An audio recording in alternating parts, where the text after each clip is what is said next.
అందరికీ నమస్తే. నేను మీ దొడ్డి చంద్రం కడవేండి. ఏం లేదు, ఇలా తెలంగాణ వ్యాప్తంగా ఒక ఇష్యూ మాత్రం రగులుతా ఉంది.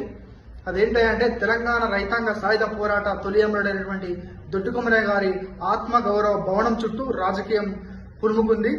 ఎందుకు అనంటే అది గతంలో కేసీఆర్ అయినటువంటి మాజీ ముఖ్యమంత్రి కేసీఆర్ గారు కురుమలకు ఆత్మగౌరవం ఉండాలి, వాళ్ళ ఆత్మగౌరవంగా బతకాలనే ఉద్దేశంతో కోకాపేటలో 5 ఎకరాల స్థలంలో దొడ్డి కొమరయ్య ఆత్మగౌరవం పేరుతో 5 ఎకరాలు కేటాయించి భవనము కట్టించిండు. అన్ఫార్చునేట్లీ దాన్ని ప్రారంభించలేకపోయిండు.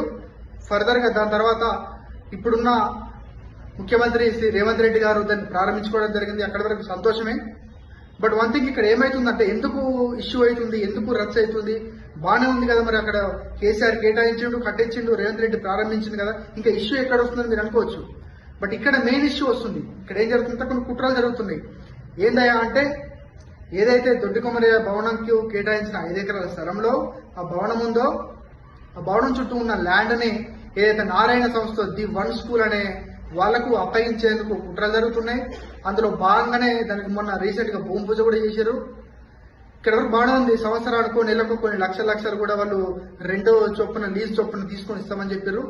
బట్ ఇది వరకు ఓకే. కాకపోతే దొడ్డి కొమరయ్య భవనాన్ని ఇలా వేరే ఆంధ్రాలకు కట్టబెట్టడం అనేది ఇంతవరకు కరెక్ట్. కేసీఆర్ కావచ్చు, ప్రభుత్వాలు కావచ్చు, కులాలకు కుల సంఘాలకు ఆత్మగౌరవ భవనాలు స్థలాలు ఎందుకు కేటాయిస్తారు? వాళ్ళ జీవితాలు వాళ్ళ బతుకులు బాగుపరచుకోవడానికి, వాళ్ళు అభ్యున్నతి పొందడానికి, మరింత అభివృద్ధి చెందడానికి వాళ్ళు మనకు కేటాయించడం జరుగుతుంది. సో ఎందుకోసమైతే ఉపయోగించబడిందో, ఎందుకోసమైతే ఉపయోగించాలో అందుకోసం ఉపయోగిస్తే అందరికీ సంతోషం. ఇక్కడ ఏ డిస్టర్బెన్స్ ఉండదు, ఇలాంటి సమస్య కూడా ఉండదు. అట్లా కాకుండా ఇచ్చింది కదా